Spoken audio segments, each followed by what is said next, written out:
there, I'm Staff Sergeant Jared DeRosiers. And I'm Sergeant Allison Wise. And we're with the International Rifle Section of the U.S. Army Marksmanship Unit. Today, as we progress into our Sporter Air Rifle 101 series, we're going to start off with the standing position. This is typically the position that people struggle with the most, and it definitely deserves some extra attention. After training fundamentals off of a bench, standing is a great position to get started with. Although it's often considered the most difficult position, it's also an extremely easy position to establish a good foundation, and then it just needs a lot of attention and training. Let's get started. First, we need to set up the rifle generically for the position. Keep in mind that everyone is built different and not one setup will work for every body type. The typical setup is going to start off with dropping the butt plate as low as you can and adding the palm block if your rifle allows it.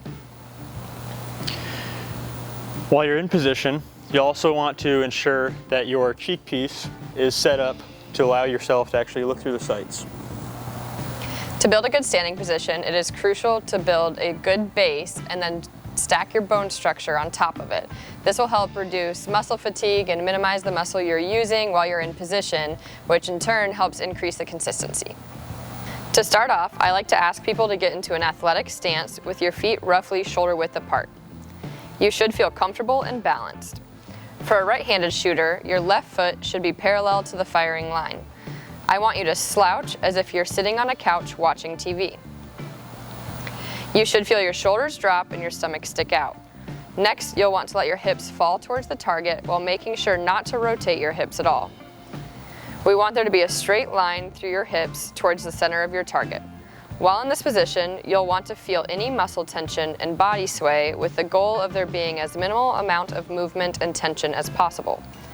Once you've done this, you can place your left elbow onto your hip using a sweeping motion, grabbing and pulling as much material as possible with your elbow to minimize it from slipping. Now you can add the rifle. For your support hand, you'll want a relaxed hand position that gives the rifle the proper height. Here you can add a glove to help with height and comfort. I would recommend that you try to avoid spring form positions with an unnecessary flex in the fingers or hand. A few common options to choose from are the fist, flat hand, and the V. Now you'll take your right hand and extend it out, wrapping your shoulder around the butt plate and grabbing onto the grip with your hand. The goal here is to bring the sights up to you, allowing your head to be straight up and down, helping your balance. This is typically rather difficult to achieve, especially the taller you are. However, the more straight up your head, the better. With this in mind, you may not be able to have the entire butt plate in your shoulder, as you can see here. You'll need to find a balance between ensuring you have an upright head by bringing the rifle up to you, while still having enough contact in your shoulder to allow for consistency. Now we're going to talk about training in order to help you be as consistent as possible with every movement you make.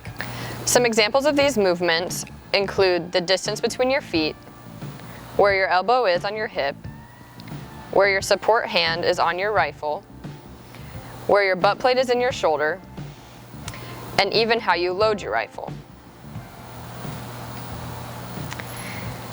You can also work on the consistency of what your shot process is like leading up to and immediately after you pull the trigger. It is very important to stay focused in training and always be working to improve a specific aspect of your shooting. Some tips to remember while you're training.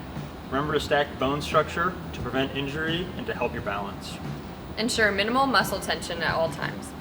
Keep your hips from rotating and ensure they're pointing at the target at all times. Make sure to not lock out your knees, as doing this can restrict blood flow. A really easy way to know if you're locking out your knees or not is to purposefully lock them out as you can and then relax a little bit after that. That doesn't mean there will be a bend in your knees, but the perfect amount of relaxation. Lastly, we're going to talk about some additional equipment that you'll require while you're shooting standing. For your offhand stand, you'll want to make sure that your stand is close enough to you so that when you set your rifle down, you don't have to reach so far to put it down, but also when you load your rifle, you'll want a nice easy reach to your stand to allow minimal movement. For your spotting scope, if you're shooting on paper, you'll want to set your scope up so that you can look through it with minimal movement.